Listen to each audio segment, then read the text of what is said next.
Good evening, everyone. This is the April 25th, 2018 meeting of the Auburn Conservation Committee. This meeting is being broadcast live and will also be recorded, and it can be viewed at the town website, which is auburnguide.com.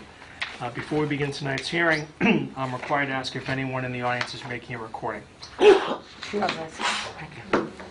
Okay. So if no one's making a recording, the first item on tonight's agenda is a 7 p.m. public hearing. David Mamet, request for determination for the installation of an in-ground pool on property located at 27 Rydberg Terrace in Auburn. Is there a motion open? So moved. Is there a second? I'll second. Is there any discussion? All those in favor? Aye. Opposed to vote. And there's no one here to present the applicant's application. Did you hear from anyone? Oh, for this one? I'm sorry, He's here. I beg your pardon. Are you here on behalf of Mr. Mehmet? Yeah, she had asked me. Yeah, All right. Yeah. she knew. Please come on up. Before the meeting, I'm sorry. Well, she didn't tell me, so. Yeah.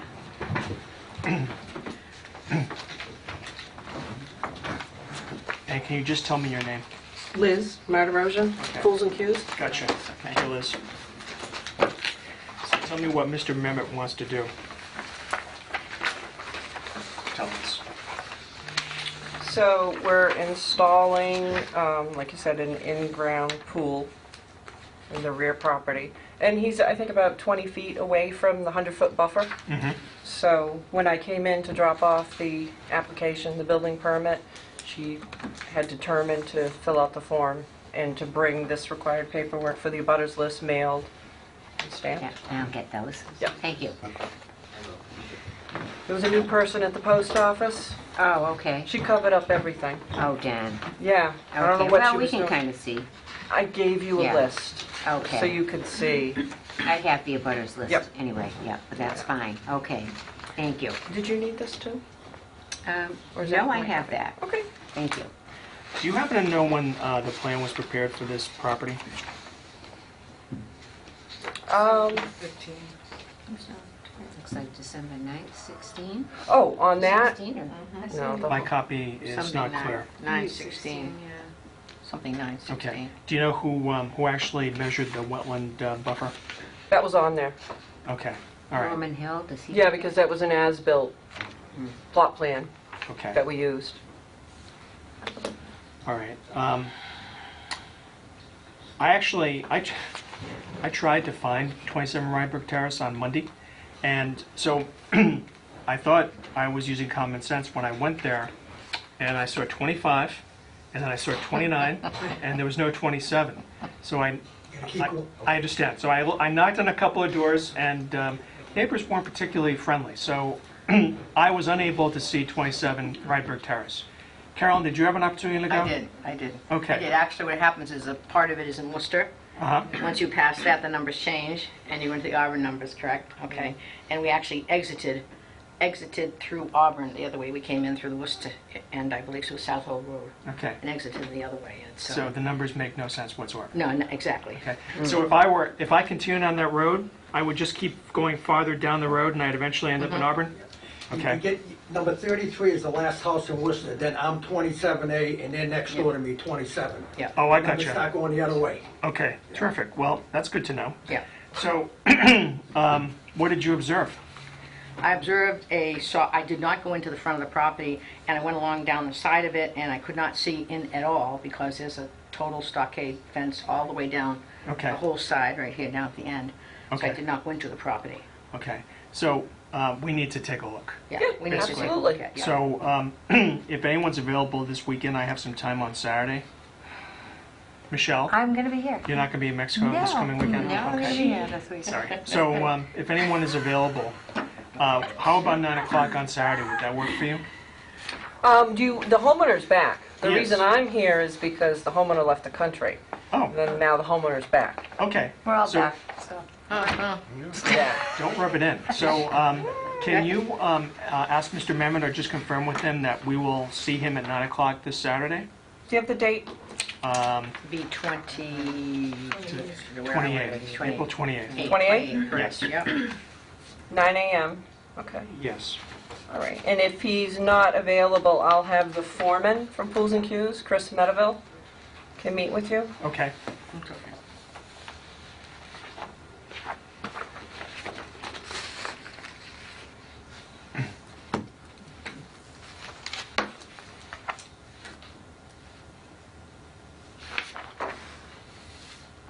you, what is beyond that side stockade fence? What is beyond that down along the side? Are there any other houses beyond that? No, down the side. It's all woods and It's all wetlands. wet and wetland, yeah, okay. Okay. It looked like- it Sir, looked can you pretty- identify yourself, please? I'm John Corridori, I live next door, Okay, and I've got a concern because my well is only 34 feet off his fence. okay. And all his land comes down towards mine, so if that pool they put in starts leaking and contaminates my well, what am I supposed to do? Understood. That's my concern. Okay. All right. What number do you live in? I live at 27A, the house just next door. Oh, 27A. Right. Okay. Okay, so we're not taking any action on this application tonight. We're going to take a look on Saturday. And then, does your client agree to continue the public hearing on this to May 9th? Which side are you? Yes. Okay. What do we have? Get We down have along a the couple of side. things on for May 9th, right, Sheila? Yes, I've got two Down the right hearings side. scheduled. All right, so why don't we 7 put, and 7:10 are kind of right, come so close together. why don't we put this on then for, how about 7:30? Sure. Is it all right if we come on and look where your well is? Oh, yeah, you can, sure you can. Excellent. Sure can. Okay. And we'll be there Saturday morning. Okay, Just to continue, I've got the limit. Saturday the 9th, is that what you said? Yes. Okay, so with regard to continuing the public hearing, is there a motion? Make a motion, Go, no, make a motion to continue the public hearing for 47 Rydberg Terrace to May 9th at 7 PM? 7:30. 7:30 PM. Yep, Okay, okay, I'll second that. is there any discussion? All those in favor? Aye. Opposed, vote. Okay, so we will be at the site on Saturday at 9, and we'll continue this to May 9th. Oh, did you Is just this for sign me? this? That was just a request to continue, I just put that in the file. Okay. All right, thank you. So this is continued to May 9th, 7:30 PM meeting here? Yeah? Yes, that's correct. Okay,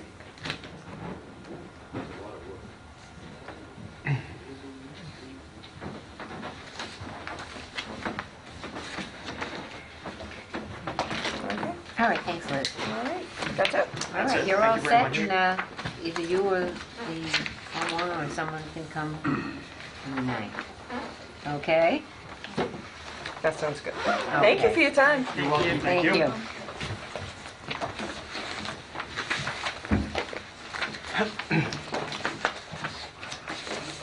So we have a few minutes before the next public hearing. Actually, we have about Just minutes, 10 minutes. 4 minutes. Oh, that's right, we're 10. Okay. 7:10.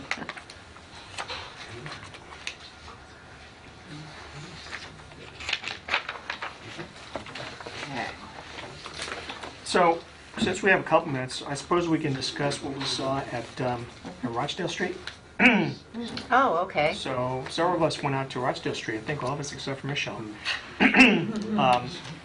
on Saturday. And what's happened is that, I think because of the amount of precipitation we've had this year, the stream that Mr. Goodman put in to restore the wetland is working really well, to the point where it's flooding what had been a wet area and expanding it. So that was of some concern to Mr. and Mrs. Barocas, who have a house next to it. Yeah. The question that I have is, we had, as you know, we had extensive dealings with Mr. Goodman back in 2016, but none last year when it was drier than it had been. Yeah. And so I think the question is whether Mr. Goodman has done anything to increase the flow going into that area, or if it's just a natural occurrence. And I don't have an answer for that. You know, and we had some discussion about what next steps would be, but I think really the question is whether or not there was a basis to confirm the complaint filed by Cheryl Barocas at 498 480 Rochdale Street. Yeah. And I mean, speaking solely for myself, I think the answer is we don't have enough information, at least not yet. So I think we need to do further investigation. And in fact, Sheila, if you could, and we can do this between now and our next meeting, I'd like you to pull the file, Sure. and then we'll take a look. Maybe we'll contact the engineer and see if we can arrange some sort of site visit. Okay. Okay? All right. Bill Coyle been there? I think Bill had been there He had because said, yeah. there was a question of whether or not the drain that was on the property was working, and according to Mr. Coyle, it was working properly, so. And it's just that there's a large watershed that's there, and I guess the question's gonna be whether that will diminish in size over time, or whether it's gonna continue to expand, so that's something we need to scrutinize, I think. Okay? Okay. And I now have 10 minutes past 7. The next hearing on our agenda is a 7:10 public hearing, Longwood Development Corporation, a notice of intent for the construction of a commercial building and parking lot on property located at 17 Mill Street in Auburn. Is there a motion to open? So moved. Is there a second? Second that? Any discussion? All those in favor? Aye. Aye, opposed to vote.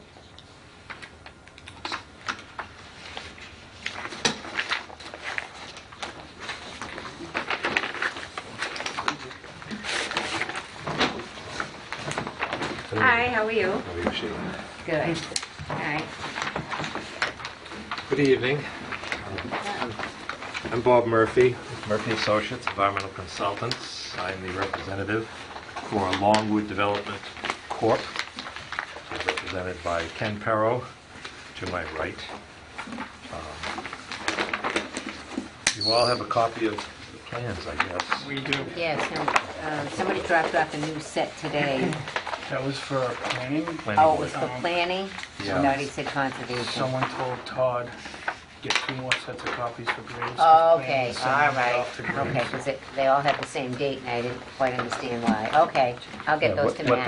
that, what we're just discussing, what the planning board has requested to have a peer review by Graves Engineers. So Okay. two sets were brought in by the attorney, Todd. Mm-hmm. They were sent off Yeah, to, it's right, they're right there. oh, okay.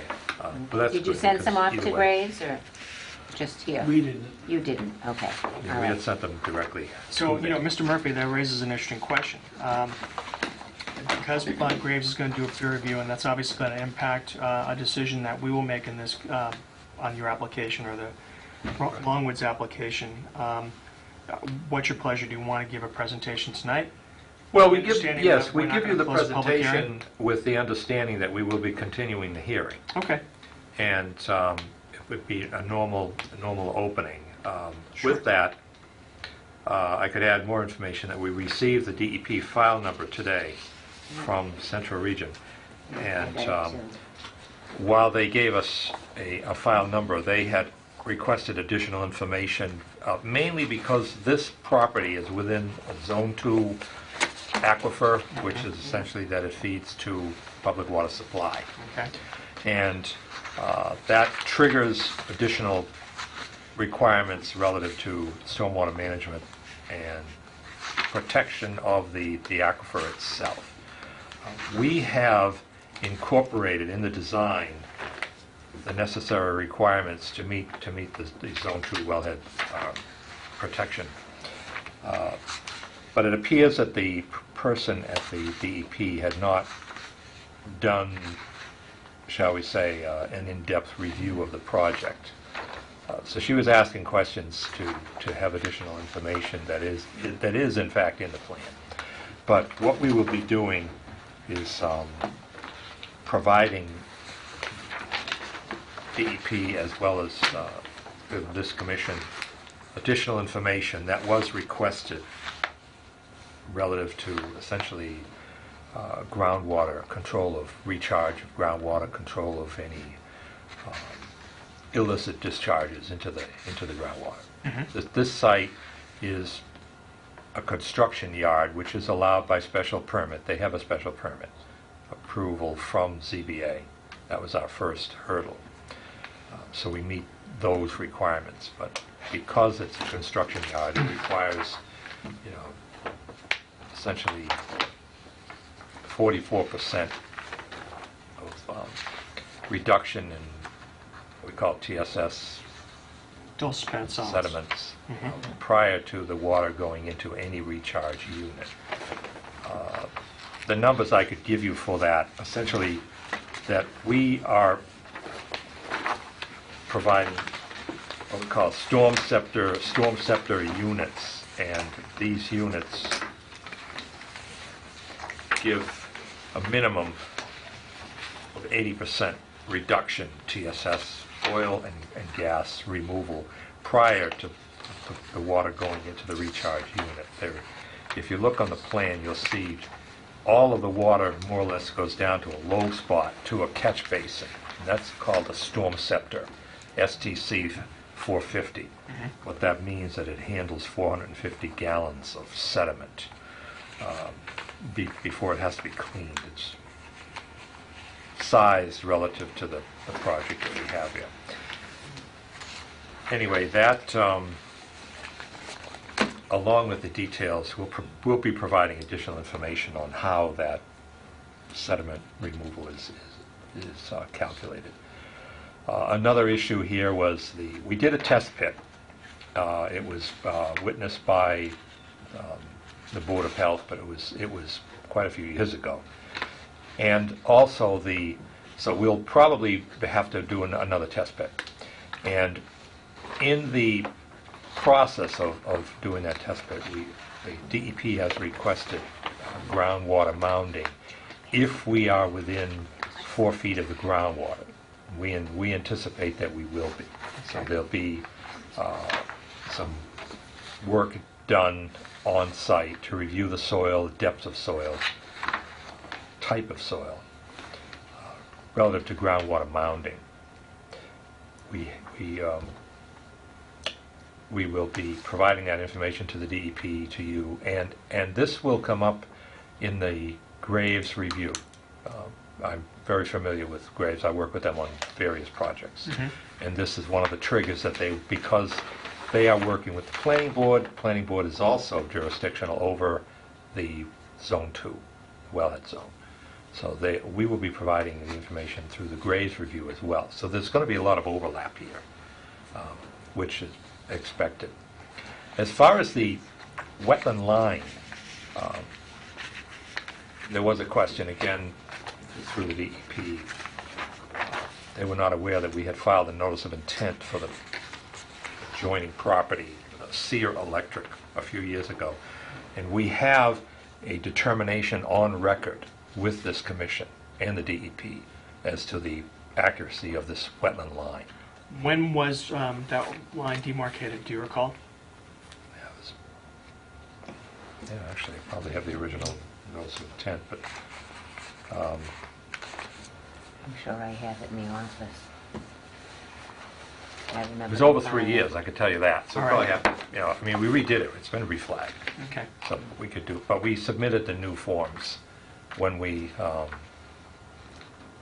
last year, August last year, we went out and reflagged it and redid the DEP wetland forms on that Okay. at that time. Now, So- when you reflagged the wetland, was it hydric soils or just strictly wetland vegetation? Hydric soil, Okay. yeah, both, but hydric soil. Yeah, All right. this area is so flat that you have to do borings. Mhm. You can't go by vegetation. Right. It varies. Mhm. Now, I do have some other information. No, I don't remember. It hasn't been before me. No, I don't know if it's been 3. It strikes me it's been more than 3 years. That's what I mean, it's been before me. Yeah, because that was when the company moved there, bought the house. I was after you. What I'd like to give you at this time, a couple of copies of this is information. This is a technical review on how we remove the sediments, how the sediments are removed. It's a pre-treatment. It's called the storm scepter. Basically what it does is it, inside of the structure, as the water comes through, the faster the water comes into the catch basin, you have a vortex, creates a vortex. If you have ever spun water in a barrel or a bucket, you'll notice that the sand falls toward the center of the vortex. It's the physics of how it works. That's how this unit works. And believe it or not, the faster the flow, the better they work. We've had other applications with I was just that gonna call for say, storm yeah. scepters, Yeah. so we are familiar with You're it. familiar with that? Yeah. Well, as would happen in the free market system, there are other units that are coming in, and this here is the Hydro International, and essentially what they try to show is how their system is better than the Vortex's storm scepter unit. But what we found is that most of the companies that maintain these units are familiar, they're more familiar with the storm scepter unit, and they have the required equipment to clean them. So we tend to, you know, the storm scepter is the kind of the main frame system that people use, and that's what we use. The one thing that I found with some of these other newer ones is that they use more plastic in them, and I don't go for that. You know, there's just too much plastic. The storm scepter uses steel and concrete more so. Anyway, what we're proposing, what Kenny is proposing here, is to have a contractor's yard, you know, equipment storage to store his trucks, tractors, things like that on site. It's a place where he can put the building on one side, parking lot on either side, whichever way he chooses to go. It's essentially a 50-50 type situation. But he is able to store the equipment there and I guess do, you know, small maintenance things, not major jobs, but, you know, changing tires, things like that, small maintenance on the equipment. There is to be no, you know, work done out in the yard. There's no, you know, no steam cleaning of equipment, things like that on the outside. And the illicit discharge statement, which we've already gone through with the ZBA, was more in-depth than usual because they requested a lot of information. But basically, there are no hazardous materials to be stored on site other than what you would anticipate, which would be, you know, engine oil, things like that. But if you're familiar with it, all the engine oil now it's recycled. It just doesn't make any sense to not recycle it because they pay you. They give you money if they pay you for it. But the use of the building will be as zone ZBA approval. It's a contractor's yard. There's you know, it's not an industrial site. It's not a fabrication building, that type of thing. It's just basically a place for him to store his equipment and in a safe way. The type of equipment that Ken has is subject to vandalism if you leave it outside. There's just too many pieces on the equipment that can be easily removed and have a way of walking if you don't watch them. So this is more of a security thing. What type of equipment are we Pardon? talking about? What type of equipment are you talking about? Backhoes, pickup trucks. Probably the largest truck you would see on a site like this is a 10-wheeler dump truck. Okay. We have 14, 16-foot high doors on the building, so a machine of that type can come in.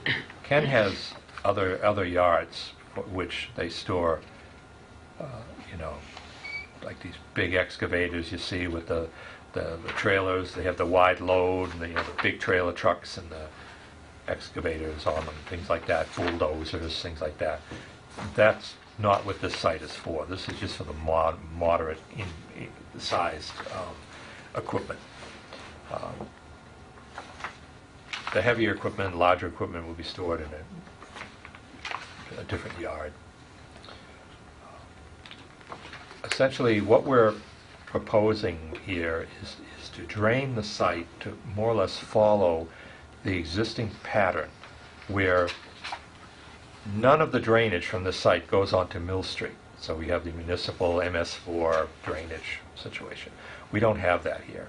None of the drainage goes into the street. And what that allows us to do is to control all of the drainage on site, whether it's from the building, the paved area, landscaped areas. All of the drainage has to pass through the systems that we've provided here. Roof drainage is clean, so you're allowed to send that directly into the ground through recharge. And it also lowers the load on the secondary system, which is a treatment system for the paved areas. So all of the roof drainage will be going directly into trench drains behind the building and to the lower, to the southeast side What type of of roof the are you building. gonna Yeah. And all of the, what we would call treatable water.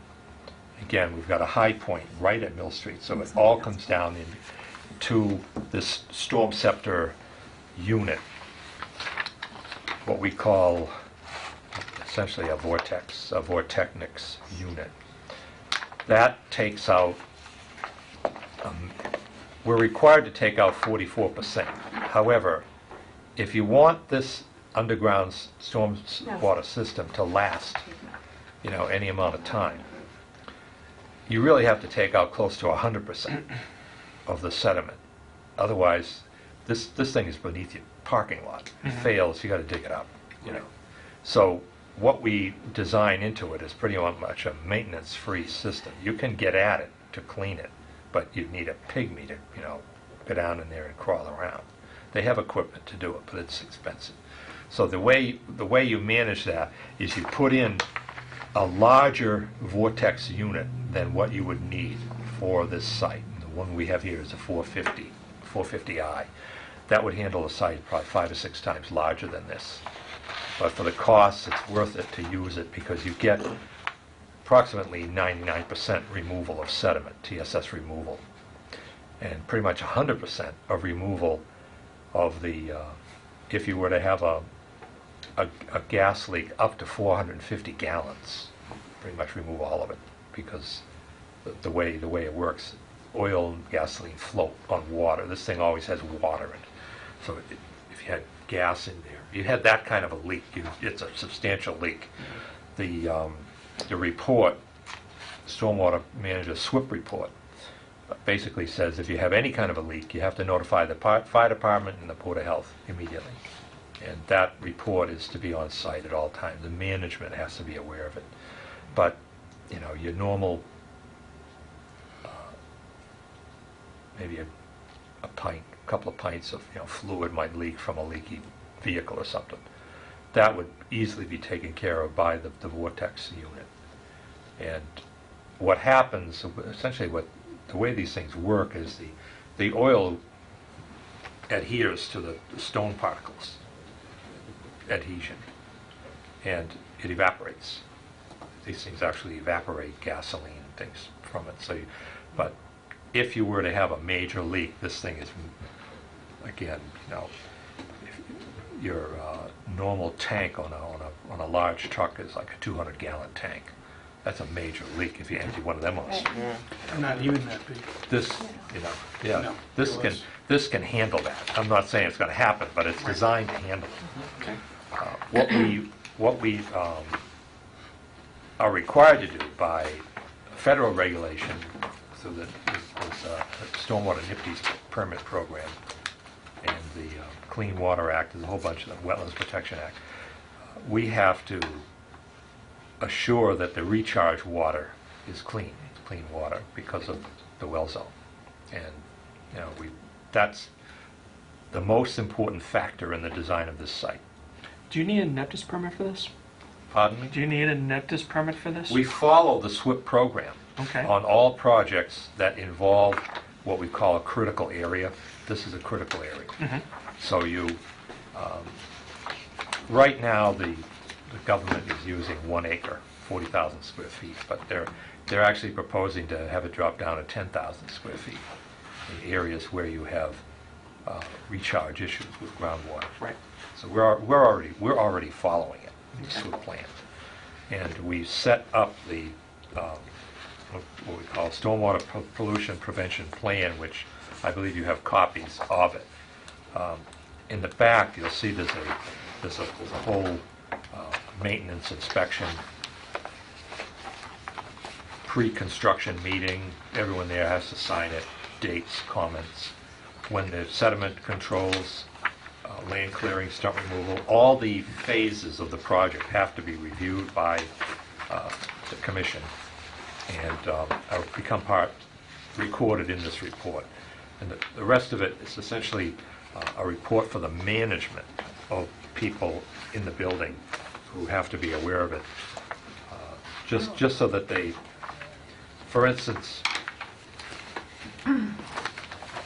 I did a major system for an auto sales company. I won't give the name, but they sell Subarus. And we had like 5 storm scepter units in the area, and nobody there knew what they were or why they were there or anything. So I was there last fall, and they were all completely full of dirt. So I had to go to management and get them to understand they had to clean these things out. They had no idea they were even there. But so that's What why town? the report. What town was that? Not us. Not I. Shrewsbury. Yeah, I was gonna say that. Well, that's interesting. They have the thing, share the love and all that on the thing, and saying, You would think that would have been covered by the I was kind of joking conditions. with it. They didn't like my joke. I said, yeah, share the love. All right. Share the. So anyway, they did clean it out. But no, it's city of Worcester has. They make everybody build these things and they put them on the site, and the city's supposed to maintain them, but they have no idea. I don't know. That's yours. DPW is trying to. We don't They have have that. recently created a program to go around and find out where they all are. They don't even know where they are. They work great, but they have to be cleaned, have to be maintained. And Well, that's why I'm surprised, and we're getting a little bit off topic here, but why that wouldn't have been included in the order of conditions and why it wasn't followed. Right. it is in the order of conditions. In Shrewsbury. But they just Oh, didn't, yeah. they didn't No, comply it's with just- it. What happens is, they sell cars. They don't. I understand. The management team wasn't. Well, they had no idea. All They just said, I was a pretty face. I got the permits. Okay? And after that, I was gone.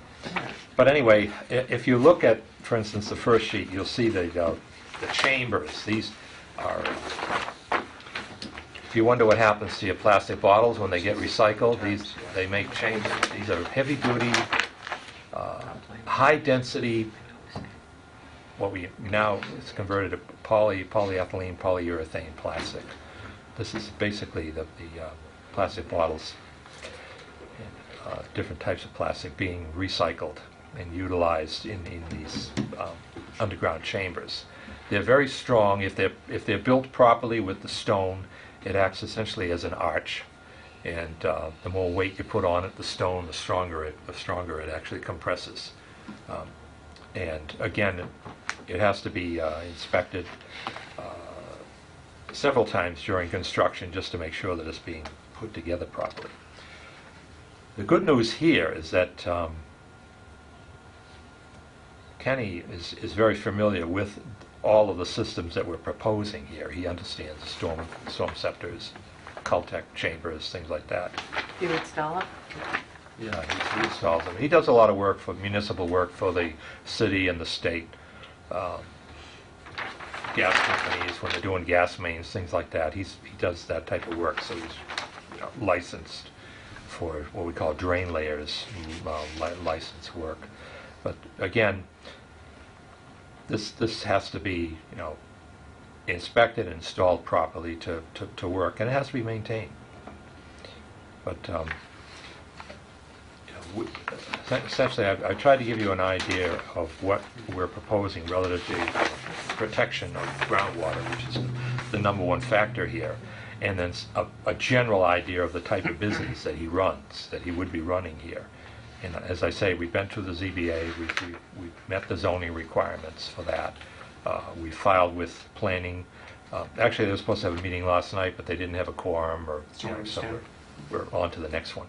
Okay. But we understood that we would be providing you and DEP with information with the anticipation of continuing the hearing.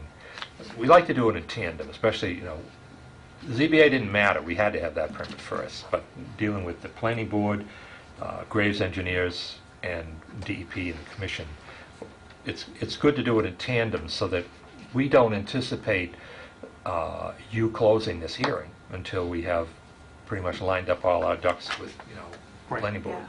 Yeah. And as I mentioned earlier, there's a lot of overlap here relative to the requirements from planning, Got it. not so much zoning, but definitely conservation. Okay. Anyway, with that, I'll give it back to the chair and answer any questions that you might have. Well, we walked the site on Saturday, and it looks like you're going to be requiring a variance from us, because it looks like the edge, or the back end of the property is within 50 feet of the edge of the wetland. But one of the questions that came up was, it looks like the setback line for the building is 27 feet from Mill Street, is that right? Correct. That was one of the zoning variances we received. Okay. The setback is 30. Uh-huh, We had it reduced to 27. okay. And again, what we were doing is trying to do as much as we could was to get as far away from the wetlands as we could. Mm-hmm.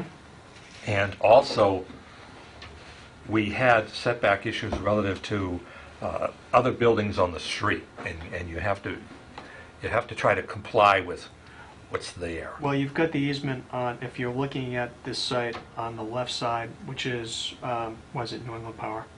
New England Power, yeah. Okay, and then on the other side is the Sierra Electric. Sierra Electric. Okay, all right. So what you're telling me is that the closest you can get to Mill Street is the 27 feet.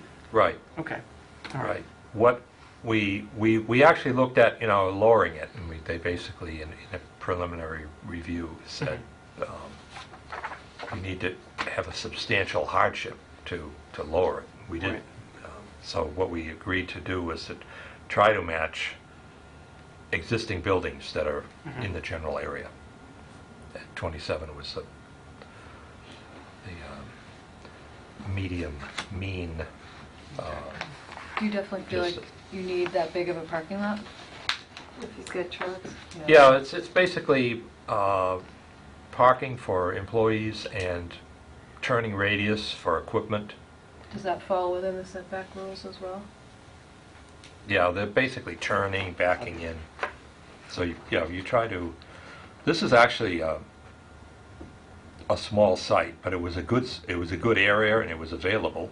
And so we determined that we could max it out relative to zoning if they approved it, and they did. And not have a substantial impact on the surrounding areas if we contained all of our, drainage. Mhm. And we pretty much contained 100% of it. So we, figuring on that, rather than, have a larger area with, more pavement, we basically said, we'd go with a small site and just go with the minimal amount of pavement that we could have.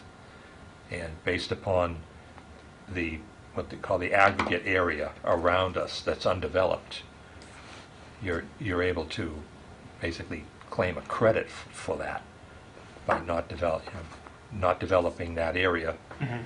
Even though you don't own it, it's aggregate. And there was a lot of aggregate area here that was undeveloped, so it worked out okay with the numbers. It's up to that left side. We walked that, right? That's behind that, Yeah, but that has nothing to do with this That's site. not, that was is in that what you're counting 314 as? Washington. Right. Impact Is that- Fitness. Right.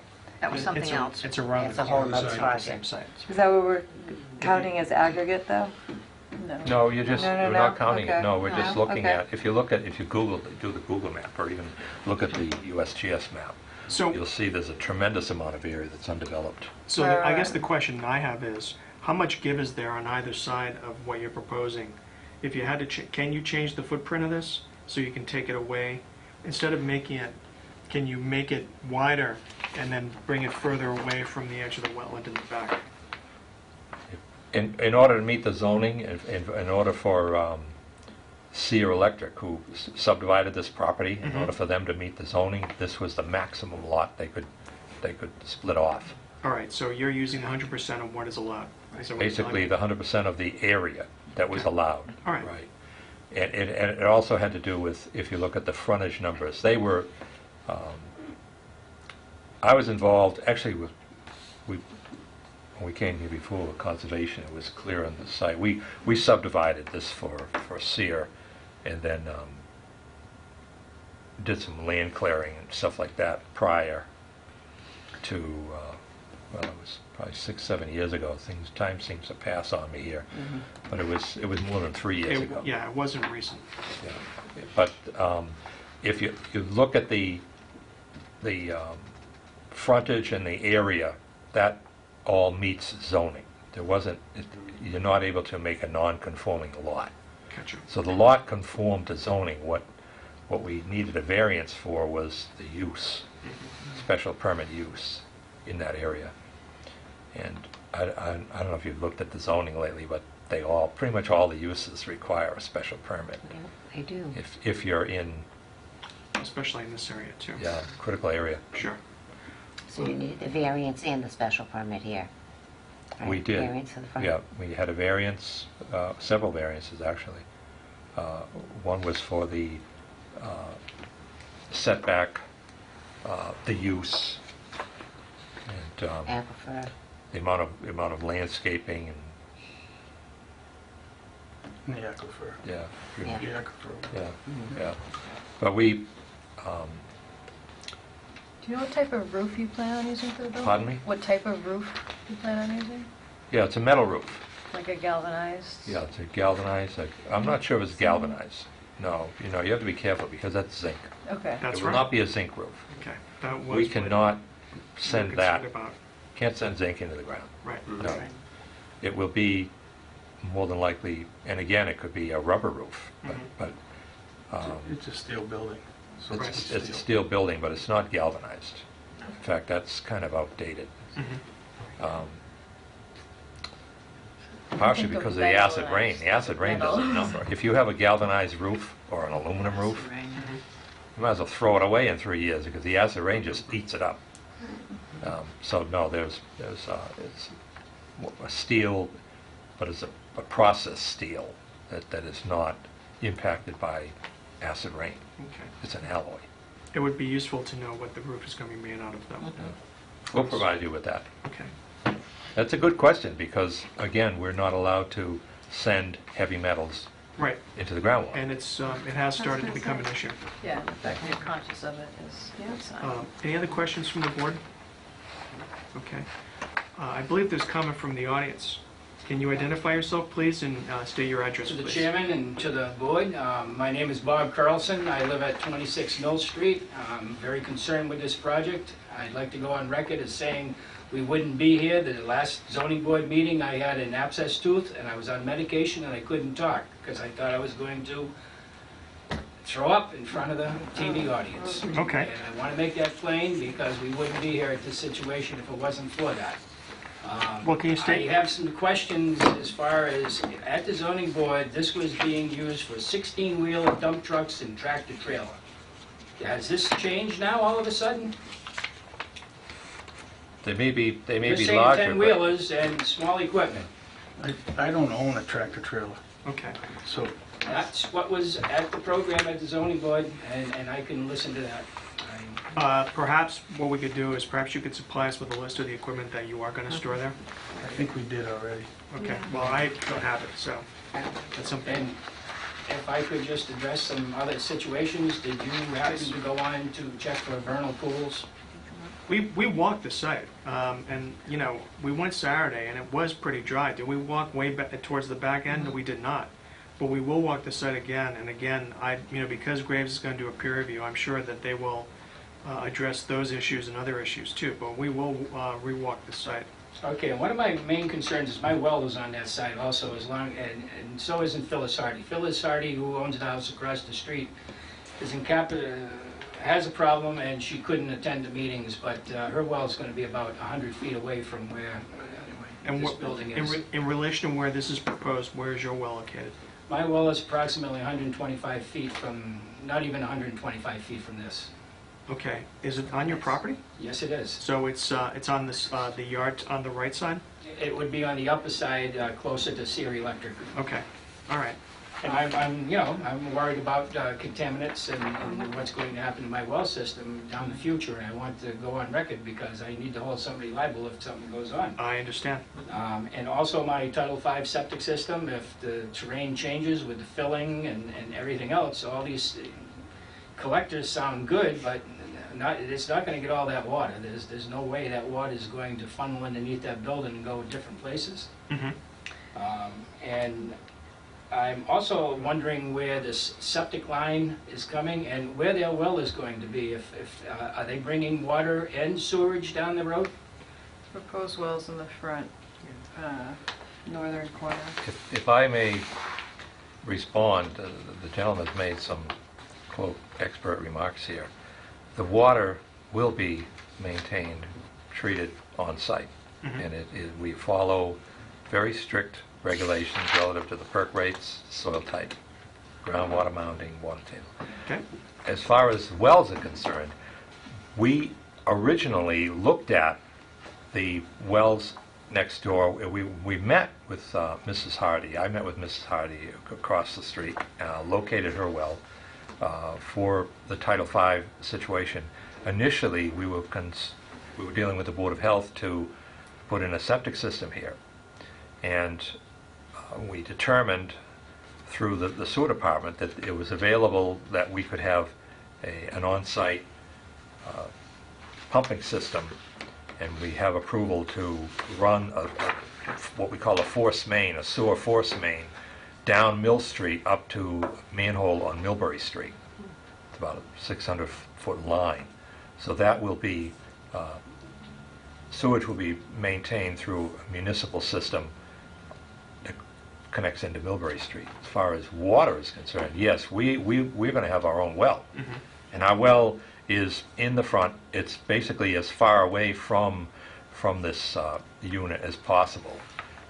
The state requirement for a system of this type from a well is essentially 50 feet. And again, we're not impacting the groundwater on any surrounding properties here. We have to do a groundwater mounting analysis to show that we're not, prove that we're not. But also, if you look at the way the site drains, it drains away from the street, as I mentioned earlier. And all of the groundwater, actually that's why you have a wetlands here, because the groundwater is feeding it. So all of the groundwater flow is away from Mill Street, away from the Hardy's well, which is essentially right here on the scale of the plan. And the Sear well is also on that side there. We have essentially groundwater that's all flowing towards Route 20 in this area, the low spot. And it's what we call a Merrimack sand combined with sand and gravel. So it's very porous, which is why the aquifer is here. And so you're pretty much guaranteed that the water flow is going to follow the topography because of the porosity of the soil. But, we have to be concerned with not only municipal water supply, but private wells that we have. And that's part of what we call the illicit discharge statement. Right. There's a lot of information that goes into that. But it's So not your just... well might impact my well by cutting into a vein and stopping me from having the pressure I have. It's all hypothetical. It's all hypothetical. Are you going to be putting in monitoring wells to determine where groundwater is? where it's No, going? there's no monitoring wells necessary. For the mounding So analysis? you're gonna do a deep Guarantee hole. that? Hold on. Order. You're gonna do a deep hole test, right? Yeah, we have to do, for the groundwater mounting, we have to do soil analysis, and specific to this groundwater mounting analysis. We know what's there because we did a previous test, so we know what we're up against. Okay. However, the DEP has requested additional information relative to groundwater mounting. All right. Mounding based on what? Yes. Flood or? No, we do test pits, a couple of test pits in the area, and then you can either do a core drill, or you can just, dig till you hit ledge. When you do the test pit, will someone from the Board of Health be there? we could certainly request that, yeah. Okay, all right. Yeah. So look, And you're gonna look up to see if there's ever Either been... that or someone from the commission, because it's a that's possible, we can it's do a that. conservation issue, it's really not a Board of Health I issue. understand that. How are you mounting if you're basically removing all this, it's all impervious now. I don't understand why you'd be getting more water unless it's looking at a flood event or a storm You're not, event. you're not. I'll tell you, I've done a lot of groundwater mounting analysis. I've done some of the first ones in the state. It's an empirical formula which uses algorithms. And the reason I say that is there is no definite information other than the experience of the person who's doing the analysis. You can say it, you can call it whatever you want. Put in whatever number you want. The good thing about this is that we have Hinckley sand and gravel, which is the most porous gravel in New England. We have it on this site, along with Merrimack sand. So essentially what groundwater mounting states is that if you have an area where the groundwater is, say, 4 or 5 feet below the surface, and you're bringing in a huge amount of additional water, that the groundwater is actually going to rise. So your system is going to be, if it rises enough, your system will be in direct contact with groundwater. You don't want that. You want treatment. So what we show is that the groundwater may rise, generally in this type of soil, if it rises a foot, that's a lot. Because you have lateral flow. Believe it or not, it's 200 feet per day, the lateral flow in this type of soil. So your water is not going to sit. If it were clay, you'd have a problem. But where you have gravel, the water just, it can't, gravity won't let it mount. It basically flows out. And where you have, if you look at the way the topography is here, it's basically a tabletop. So I've done enough of these so I can pretty much tell you the groundwater mounting here will not exceed a foot, and it will be laterally flowing towards Route 20 through the gravel. But what's the additional water? Where is that water coming from? The additional water, basically, in a site that's grass, this is essentially a grassy field. You have what we call a runoff curve number that we use on the HydroCAD, the federal program, HydroCAD, SCS 20. And that runoff from a grassy field is approximately 60%. 60% of the water runs off, 40% goes into the ground. So most of your water is already running off. When you pave it or put a rooftop in it, it becomes 98%. So you go from 60%, you've got 30% more. So that's basically, you've got approximately 50% more. And again, we're not making any additional water, but it's the runoff that you have to control on site. It's basically... Well, there is a way to minimize that, which is instead of going with an asphalt pavement in the yard, you can go with gravel. As an example. You can't. Why not? Then you can't Because how you control treat that. Town won't allow you. All right. Be storing vehicles Planning on board it. would not allow you. You have to have impervious. But are you layer. mounting it off the edge of the property where it's going to affect the wetland? Or 'cause it seems No. like it's not going to affect anything on the property. That's all being covered by building and asphalt. Well, when you say What's going to effect, affect is the wetland below or possibly deplete the water table, in which case we're going to lose some wetland. I'm not following you. You say the wetland Well, we below have this depletes? 40% recharge right now and you're eliminating it. But you're showing a mounding effect on something that you've now eliminated 40%. Well, that's the reason for the recharge. In other words, if you take, we deal in cubic feet. And there's two things. The flow, which is cubic feet per second, and then volume flow, which is cubic feet.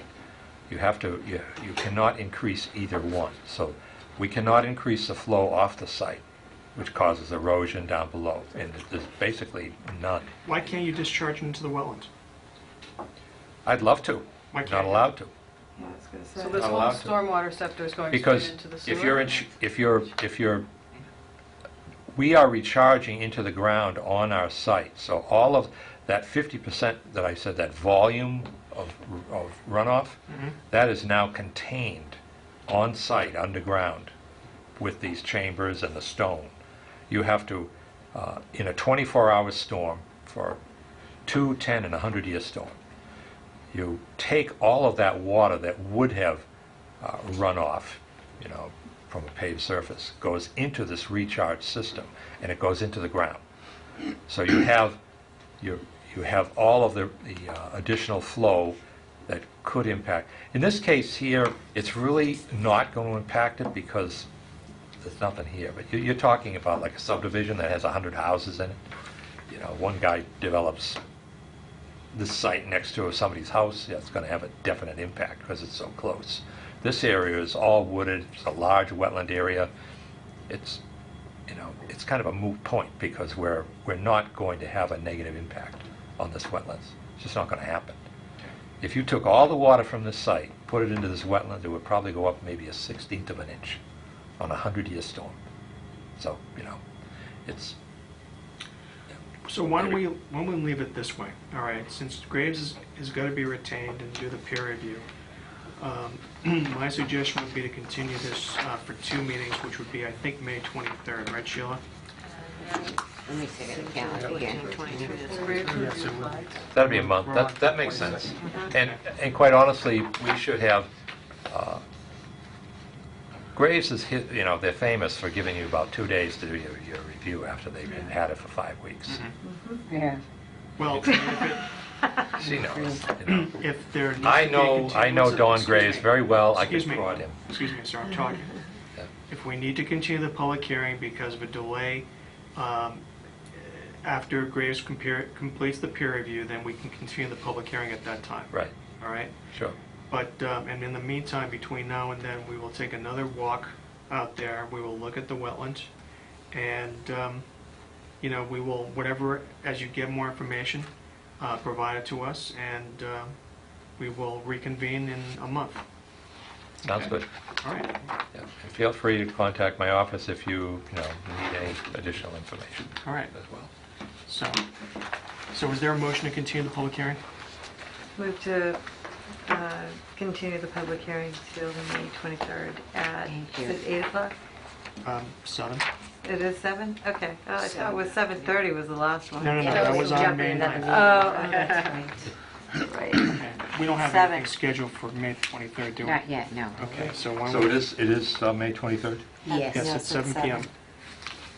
Yeah, you just need to sign that. I just, So- Thank you. today's date. After, but pending the completion of the grade. With the understanding that if what needs to be done hasn't been done, if we need to continue, we will. So is there a motion to continue from anyone?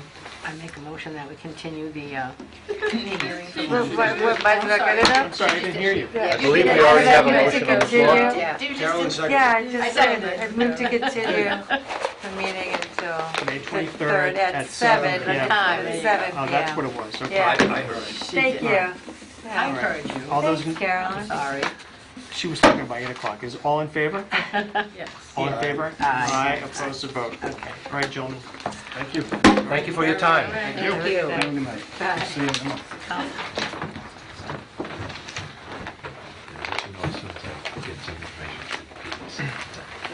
I did get my DEP. You get the number? Filing number, yeah.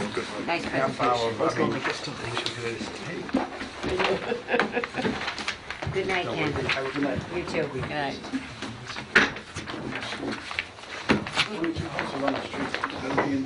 Okay. I just got, Tell you all about it. oh, yes, I did, yeah.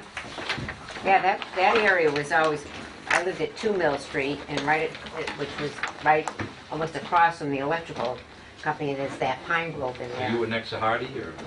Yeah, well, there was the high-tension wires, the electric across the street, and then that was like number 2 we were. So you're with a big new commercial Yes. complex building? Yeah, it was Tom McCann originally who bought that, and Philemon. And that area was always wet when we were kids, I'm so we mindful. were playing in the woods. Yes, That I'm mindful, don't worry. always wet. Yeah, we know you are.